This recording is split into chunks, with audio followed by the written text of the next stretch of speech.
Today's project, removing the front springs on an MGB. It was a rubber bumper I converted to a chrome bumper, and I took out the original springs and then put in these moss, really lowered springs. These are too low for a rubber bumper, I think. They're supposed to lower it by an inch. It's more than that. It goes down to quite low. They are, thicker, but it just... So at the junkyard, actually, I got some chrome bumper springs, and you can see the height difference here, but I know they're different sprung, weight and everything. Here's where we're at so far.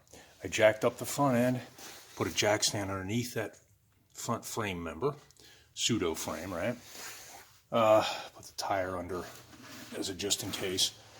And I like to put the lug nuts back on the hub just so I don't lose them, because I'm guaranteed to kick them somewhere. Oh, I got this nice rebuilt shock in there. I got all new brake lines. This baby's been restored, but I put in that moss lowering spring, and that's what I want to try to get out today. First step, there's some videos online that show just taking the trunnion loose here, bringing it down. I can't get it far enough down to get, well, especially the regular chrome bumper spring back in. So you got to pop off the steering knuckle too. So best way to do that is to whack at it, loosen it first, and whack at it with a sledge.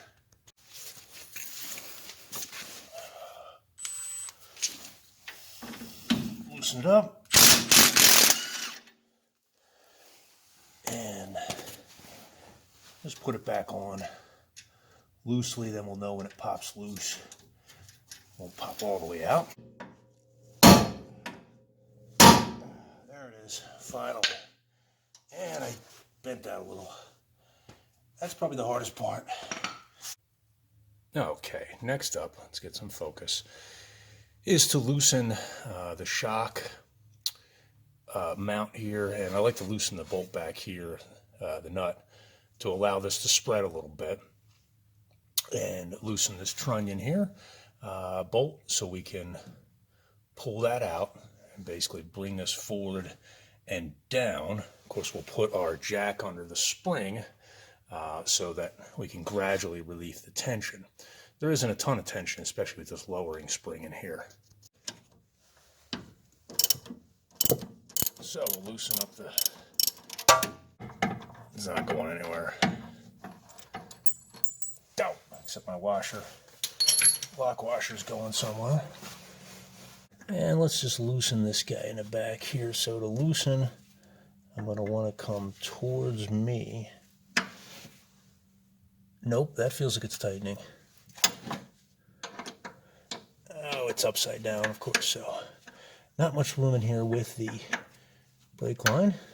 Okay, let's get to this trunnion. This has the split pin that you put in it. So we have to pull that out first. And then I think it's an 11/16. So I'll do that. And this side locks itself in place, which is a pretty cool part of the front spring here. Okay, so I just removed that nut from the trunnion bolt there, right here, across there. So what I'll do next is, of course, our spring is, our tie rod end is loose there. I'm going to put my floor jack underneath the suspension here. And we'll start to kind of gradually pull things out, but I want to relieve any tension by putting the jack underneath there. Okay, that's coming out. And I like to even have some wire ready too, because I'll put that in between to hold this up sometimes. So you got to tap this out. Just have a thing in there. There it comes. Hello.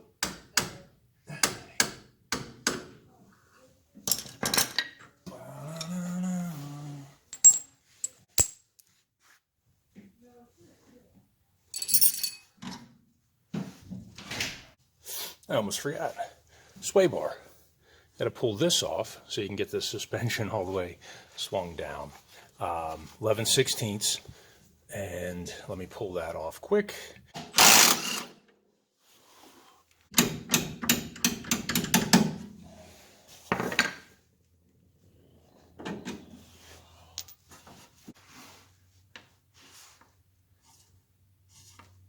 Whoa, okay. So that is out.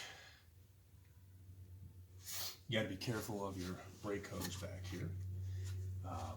So everything should be released. I have my jack here. Let's ease her down.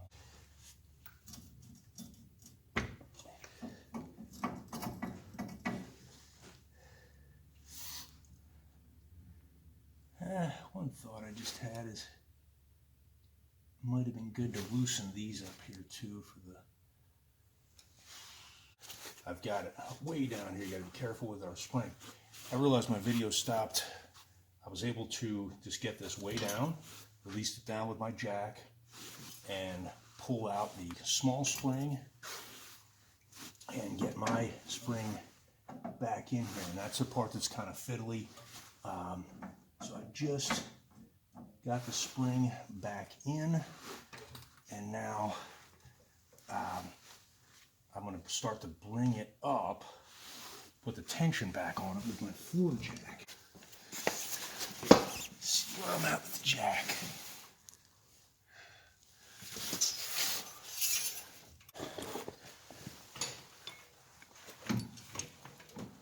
Okay, we're coming up on it. Oh, baby. So what am I doing next? You can see the car is starting to come off of the jack, and I can't get this trunnion up high enough to go in. Focus. So I've rigged up a second jack underneath the outside of the A-arm, and you can really start to push this one up, and then we'll get it in. Let's try it. Oh yeah. Piece of the puzzle is the sway bar. It's not always easy to get in either.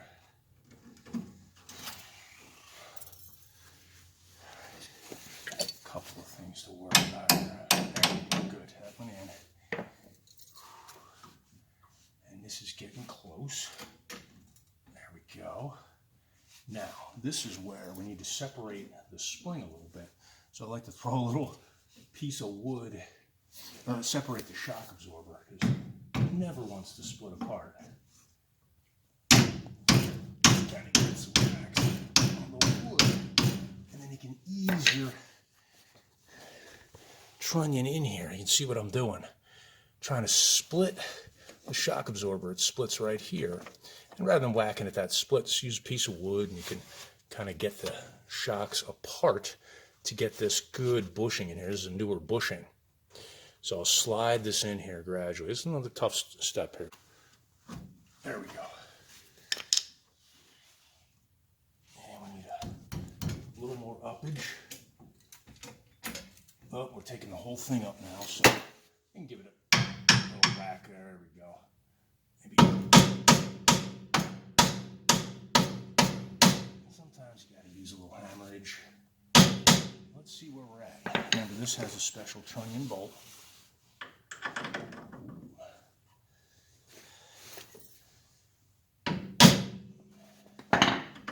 It's getting there. Now we're held in place. And we'll get our other bolts. Here's the sway bar has to go back in and everything. This I have to get lined up properly here to be able to go all the way in. So you just twist it into the right position. Trunnion bolt nut is back on, and I put a pin in it. I've got this kind of jacked up, the suspension still a little bit, pushed up with the jack. Best thing I've found to get the sway bar back in, this bolt back through, is I stuck a screwdriver in here, and you just kind of play with it as you're pushing this through, and you can get it to, you know, sneak in there. So I'll put the washer and nut on that, get this tightened up, and remember I've got to tighten up my lower A-arms too. Probably wait to do that until it's back on the ground. Okay, here's where we're at. Put everything back on, dropped it down. And I used to have 14 inches from the center of the hub to the bottom of the chrome strip, which is where your typical measurement is. I've rolled the car back and forth and bounced it a bunch of times. And we're sitting at 15 on the dot here. Yep, looks like 15. Whereas with the moss lowering springs, I was more like 14. So I gained an inch back. 15 is great. Okay, time to torque my lug nuts, put it back on. So remember, subscribe to this channel I'll just continue with MGB stuff, but a lot of it applies to classic cars in general.